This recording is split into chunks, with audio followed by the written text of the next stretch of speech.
네, 성경 말씀 신약 성경 히브리서 5장 1, 2절을 제가 봉독해 드립니다.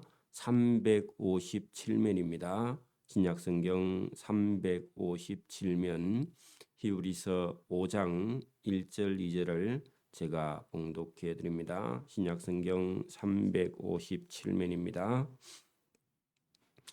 대제사장마다 사람 가운데서 취한 자이므로 하나님께 속한 일에 사람을 위하여 예물과 속죄하는 제사를 드리게 하나니 그가 무식하고 미혹된 자를 능히 용납할 수 있는 것은 자기도 연약에 휩싸여 있음이라.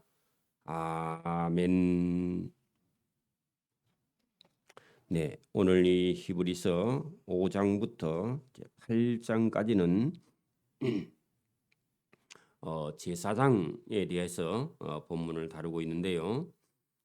예수님이 오시기 전까지 구약 성경에 많은 제사장이 있습니다. 처음에 우리가 창세기에 나오는 창세기 출애굽기에 나오는 아론이라는 제사장이 있었죠.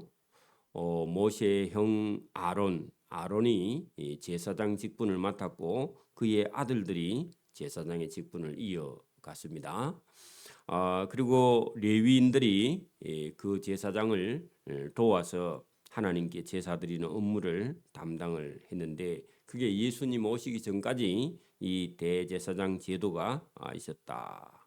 그 제사장 중에서도 최고 책임이 큰 대제사장, 그렇게 사람 제사장이 늘 있다가 이제 사람 제사장이 필요 없고 하나님의 아들 예수님이 대제사장이 되셨다. 그 얘기를 우리가 5장부터 8장까지 다룰 겁니다.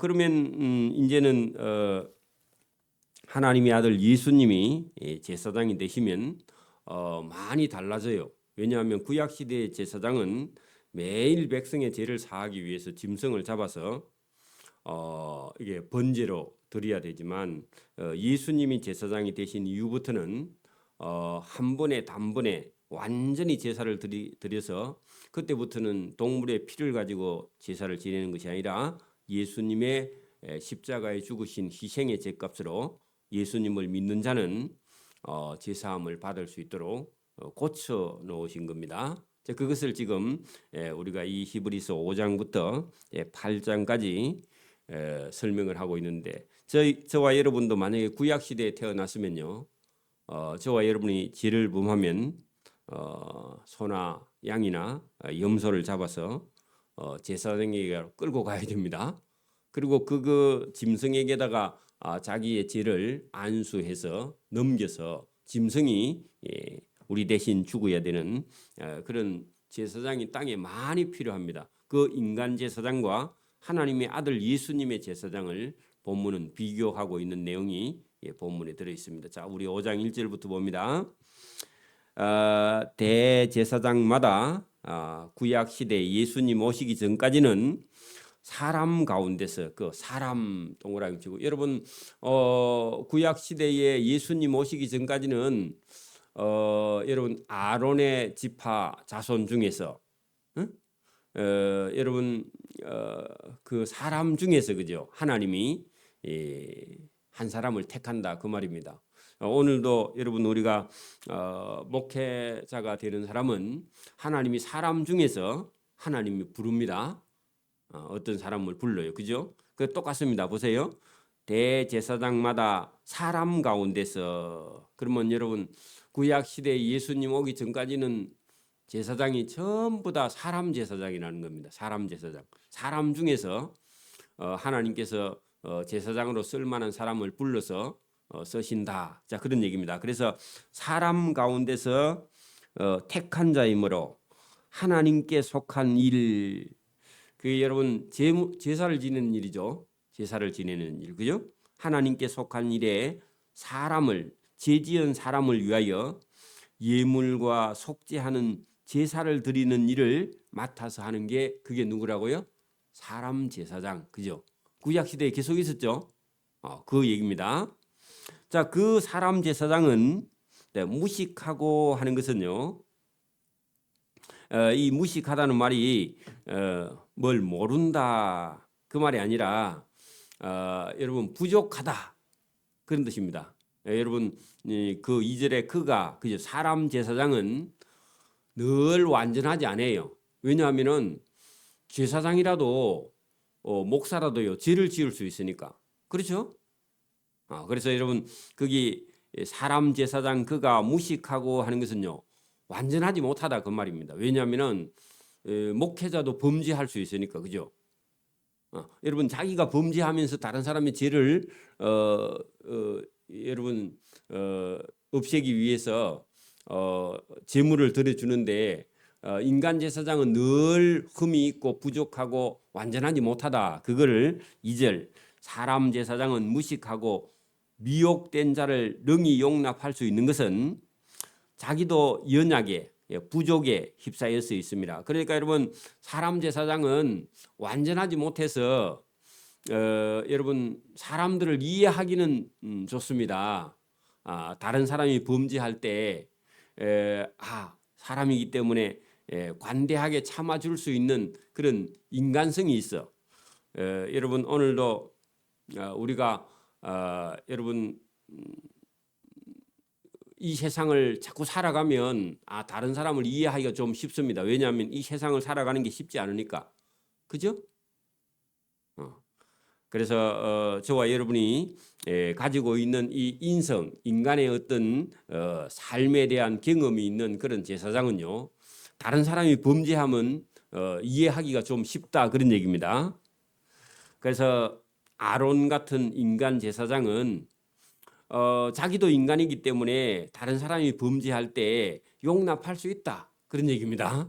그게 이제 인간 제사장이 조금 여러분 그 부족하지만 다른 사람의 죄를 용납하기에는 인간 제사장이 그나마 여러분 다른 사람의 죄를 관용할 수 있다. 그러므로 백성을 위하여 속죄를 드림과 같이 또한 자신을 위하여도 속죄하는 제사를 드리는 것이 마땅하다. 그러나 인간 제사장은 본인도 자기의 죄를 위해서 속죄제를 드려야 되는 그런 연약한 존재다. 목사도 마찬가지고 그죠? 여러분 우리가 인격적으로 사람을 대해야 된다 그 말이요. 인격적이다 말이 인간적이다 그 말입니다. 인간이기 때문에 느낄 수 있는 게 그게 인격적인 겁니다. 비인격적인 건 여러분 인간이 하면 안 되는 행동을 하면요 그게 비인격적이죠, 그죠? 그래서 인격적이라 말은 오늘 여기 본문에 나오는 말처럼 인간이기 때문에 무식하고 미혹된 자를 능히 용납할 수 있는 것은 자기도 연약에 휩싸여서 인간적이다 그 말입니다. 자, 여러분 사람이 맡은 이 사람 제사장의 직분도 이 직분도요. 보세요. 사절 보세요. 인간 제사장의 이 직분도 종기는 여러분 사람이 이 대제사장의 직분을 맡는 것도요. 존귀한 겁니다. 하나님께서 그 백성들 가운데서요. 골라서 제사장의 직분을 맡긴 겁니다. 그래서 이 인간 제사장의 직분도 종기는 자기가 하고 싶다고 아무도 스스로 취하지 못한다. 여러분 인간 제사장도요. 자기가 하고 싶다고 할 수 있는 게 아니에요. 그것도 하나님이 골라서 세워야 할 수 있는 것이다. 그런 얘기입니다. 아무도 스스로 취하지 못하고 오직 아론과 같이 하나님의 부르심 그게 소명입니다. 소명. 하나님이 부르는 걸 소명이라 그럽니다. 하나님의 부르심을 받은 자라야 인간 제사장도 할 수 있는 것이지. 내가 여러분 목회자가 돼야 되겠다. 본인이 하고 싶어서 여러분 할 수 있는 게 그런 게 아니라는 겁니다. 그것도. 그러면 이 직분도 여러분 인간 제사장의 직분도 존귀하다 그렇죠? 여러분 지금 우리가 땅에서는 이런 게 뭐 표가 안 나는지 몰라도 나중에 하나님 나라에 가면요. 인간 제사장의 직분도 존귀한 직분입니다. 그래서 하나님께서 일부러 불러서 소명받은 자라야 그 인간 제사장의 직분도 감당한다. 그런 얘기입니다. 자, 그렇다면 이 직분이 귀하다면 여러분 하나님이 불러 세운 대제사장 예수님의 직분, 예수님이 여러분 대제사장이죠. 네? 그 예수님의 직분은 얼마나 크겠느냐 하는 것을 비교하는 내용이니까. 자, 5절부터는 이제 여러분 우리 인간 제사장의 직분도 존귀하다면 하나님의 아들 예수님의 대제사장의 직분은 얼마나 큰가 그걸 비교하는 겁니다. 자, 5절 보세요. 또한 이와 같이 그리스도께서, 자, 이와 같이 그 무슨 말이죠? 인간 제사장 아론과 같이, 그죠?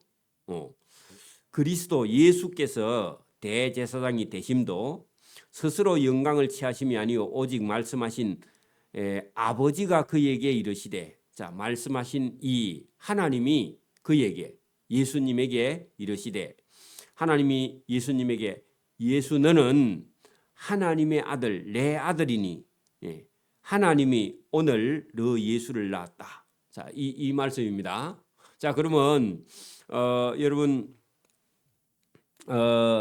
이 인간 대제사장과 비교할 수 없이 크신 하나님의 아들 대제사장 예수님을 하나님이 보세요. 하나님이 예수 너는 내 하나님의 아들이니 하나님이 오늘 너 예수를 낳았다. 이게요. 하늘에서 여러분 예수님께서 세례를 받으실 때에 하늘에서 큰 음성이요 울려 퍼지는 그 얘기를 지금 여러분 시편 110편에 예수님 오시기 전에요 이것을 벌써 기록해 놨다 그런 얘기입니다. 하셨으니 그 예수는 육체에 계실 때에는 자기를 죽음에서 능히 구원하실리 하나님에게 심한 통곡과 눈물로 간구와 소원을 올렸고 그의 경건하심으로 말미암아 들으심을 얻었느니라. 자, 여러분 예수님이 인간이 당하시는 그런 큰 고통을 십자가에서 예수님이 당하시면서 예수님께서 심한 통곡과 눈물로 간구와 소원을 올렸는데 그 예수님의 경건하심, 그 하나님 앞에 십자가를 지기 전에 예수님의 경건하심, 그 경건이요 순종입니다. 순종. 십자가 앞에서 순종한 그 순종으로 말미암아 들으심을 얻었다. 그 말은요 제사장의 직분을 감당하게 되었다. 자, 그 얘기인데 여러분 그 앞에 6절에 보면 또 이와 같이 다른 데서 말씀하시되 예수 내가 영원히 멜기세덱의 반차를 따르는 제사장이라 하셨다 할 때 아론의 제사장을 따르는 사람들은 인간 제사장이고 그죠? 여기 멜기세덱의 반차를 따르는 제사장인데 이 멜기세덱은요 의의 왕, 평화의 왕 이고 사람은 아니고요 하나님과 같은 하나님같이 방불한 자다 그렇게 되어 있습니다. 그래서 여러분 예수님은 인간 제사장의 그 어떤 순서를 따라서 오신 분이 아니라 멜기세덱의 반차를 순서를 따르는 제사장이다. 자, 그렇게 해놓고요.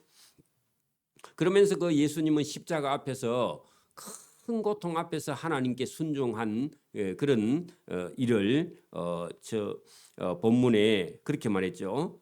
그의 예수님의 경건하심으로 말미암아 하나님의 그 응답을 들으심을 얻었느니라 그렇게 말합니다. 자, 그가 예수님은 아들이면서 그죠? 하나님의 아들이면서 하나님이시죠. 하나님의 아들이면서 하나님이신 그분이 받으신 고난 거기다가요 십자가형 십자가에서 죽으심으로 순종을 배웠다. 자, 여러분 이게 예수님이 성부 되시는 하나님께 십자가 위에서 죽으시는 게 그게 순종입니다. 그러면 저와 여러분도 예수님을 따라가려면요 이런 순종이 필요하다 그런 얘기입니다. 자, 여러분 순종을 배워서 그죠? 온전하게 되셨다. 자, 온전 거기다가요 우리는 아까 전에 인간 제사장은 무식하고 뭐라고 했죠? 무식하고 미혹된 그런 상태가요. 저와 여러분인데 예수님은요 처음부터 여러분 온전하게 되신 분이다. 그 비교를 하고 있습니다. 자기에게 순종하는 모든 자에게 영원한 구원의 근원이 되시는 분이다. 왜? 온전하시고 그렇게 예수님께서 십자가에 죽으시고 부활 성천하셔서 여러분 예수님 말씀을 순종하는 자에게는요 모든 자에게 구원을 베푸시는 권원하는 것은요 여러분 뿌리가 되시는 분이다. 근원할 때 뿌리 근자의 원은요 그 줄기가 되는 그 근본이 되는 근본 원자니까 그죠? 그래서 여러분 권원이 되시고 하나님께 멜기세덱의 반차를 따르는 대제사장이라 칭함을 받으셨다. 여러분 대제사장 예수님은 인간의 모든 제사장 위에 계시는 분이고 그 인간 제사장을 대신하시는 분인데 그분은 사람으로 오신 분이 아니라 하나님으로 하나님 되신 그분이 이 땅에 오셨다. 자, 멜기세덱에 관하여는 우리가 할 말이 많으나 할 때요. 이 멜기세덱을 설명하기가 상당히 어렵다. 그런 얘기입니다. 그러니까 멜기세덱은요. 하나님과 같은 하나님 같으신 분이기 때문에 이 설명을 할 때 여러분 누구라도 쉽게 이걸 이해하기가 어렵다 하는 것을 12절부터 14절까지 다루고 있습니다. 자, 그 내용입니다. 자, 멜기세덱이 누구냐? 그에 관하여는 우리가 할 말이 많으나 너희가 듣는 것이 둔하다 할 때요. 아직 믿음이 없다. 여러분 보세요. 인자 교회에 나온 사람에게 성부, 성자, 성령을 설명할 때요. 쉬워요, 어려워요? 어려워요. 그죠? 여러분 하나님이 하늘에 계시고 또 땅에 와서 계신다. 그러면요. 그럼 하늘 비워놓고 땅에 왔냐? 네, 이렇게 설명하기가 쉽지 않다. 그래서 아직 믿음이 연약한 자에게 이걸 설명하는 게 쉽지 않아서 이 멜기세덱에 대해서 설명을 하다가 그냥 스톱합니다. 왜냐하면은 나중에 믿음이 지나면 믿음이 있으면 나중에 자동으로 이해되는 부분이라서 설명을 하다가 그만두는 그런 내용입니다. 자 보세요. 설명하기가 어려우니라 그래 놓고요. 때가 오래되었으므로 너희가 마땅히 선생이 되었을 터인데 하는 것은요. 자, 이 편지를 받는 유대인들이 오랫동안 여러분 예수를 믿었으면요. 여러분 믿음과 신앙이 자라서 어지간한 거는 설명을 하면 이해를 해야 되는데 기초가 안 돼 있으니까 여러분 이게 아직도 믿음이 기초가 없는 상태니까 이게 설명을 하기가 어렵다. 그 얘기를 12절에 때가 오래되었으므로 너희가 마땅히 선생이 되어 있어야 될 터인데 너희가 다시 하나님의 말씀에 초보에 대하여 누구에게 가르침을 받아야 할 처지니 단단한 음식은 못 먹고 젖이나 먹어야 할 어린 아이다. 자, 유치라는 것은요, 여러분 치아가 아직도 어리다. 그런 말은요, 치아가 어리니까 단단한 식물을 먹을 수 없는 게 그게 유치원생입니다. 유치라는 말이 그런 말이거든요. 여러분 그러면 믿음이 아직도 유치원생이다. 그 말입니다.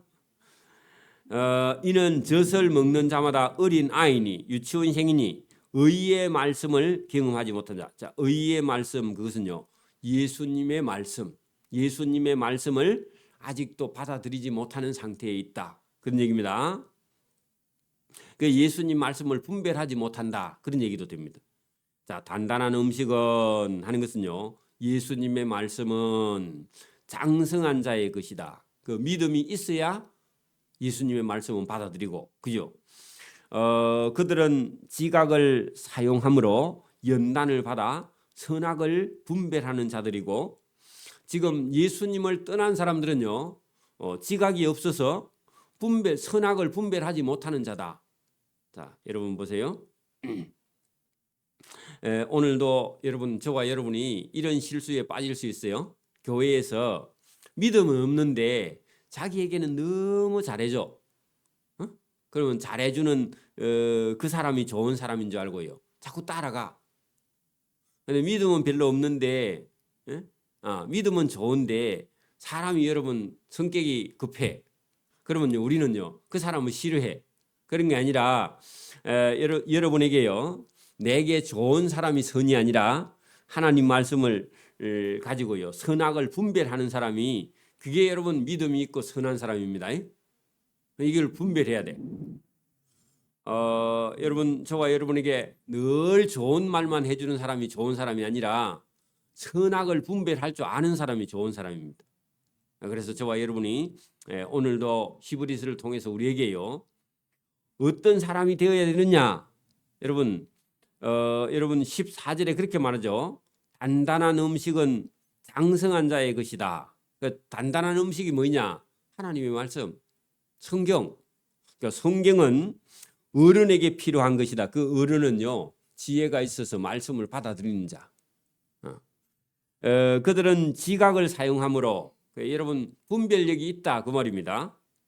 사용함으로 연단을 받아 선악을 분별하는 자들이다. 근데 여러분 이 편지를 받고 있는 유대인들은요, 어때요? 유치원생이고 아직 어린아이고 지각도 없고 선악을 분별하지 못해. 그러니까 여러분 유대교에서 건너뛰어 예수님을 믿지 못하고 예수님을 받아들이지 못하는 안타까운 상황에 놓였다. 그런 얘기입니다. 오늘도 여러분 우리가 교회에 다니면서 신앙생활 하면서요, 성경 말씀은 도무지 모르고 자기 기분을 가지고 교회에 다니는 것은요, 그건 믿음도 아닙니다. 그죠? 어린아이죠? 어린아이는요, 영 어린아이는 돈도 구별을 못하잖아요. 그죠? 그래서 여러분 1,000원짜리 한 10개 주면요, 5만 원짜리 들고 있다가요, 그거 하나 하고 이거 하고 바꾸자 하면요, 금방 바꾸죠. 왜 그래요? 아직 어린아이니까. 여러분 믿음도 신앙도 어린아이는요, 아직도 여러분 이 성경의 말씀은 못 알아듣고 예화 같은 거나요 듣기 좋아하고, 그거는요 어린아이에 불과합니다. 그런 건요 믿음이 안 나요. 그건 결국은. 그래서 저와 여러분이 오늘도 성경의 말씀을 그대로 받아들이고 믿고 순종하는 저와 여러분 되기를 소원합니다. 아멘. 기도드립니다. 하나님 아버지 감사합니다. 이 새벽에도 우리에게 은혜 주심을 감사합니다. 말씀을 듣고 순종하는 믿음으로 또 우리가 말씀의 단단한 음식을 먹을 수 있으며 지각이 있어 분별하고 선악을 분별하는 지혜가 있어 오늘도 하나님의 말씀을 잘 듣고 순종할 수 있는 은혜와 복 주시기를 이 새벽에도 원하옵고 감사오며 예수님 이름으로 기도드리옵나이다. 아멘. 하늘에 계신 우리 아버지, 아버지의 이름을 거룩하게 하시며 아버지의 나라가 오게 하시며 아버지의 뜻이 하늘에서와 같이 땅에서도 이루어지게 하소서. 오늘 우리에게 일용할 양식을 주시고 우리가 우리에게 잘못한 사람을 용서하여 준 것 같이 우리 죄를 용서하여 주시고 우리를 시험에 빠지지 않게 하시고 악에서 구하소서. 나라와 권능과 영광이 영원히 아버지의 것입니다. 아멘.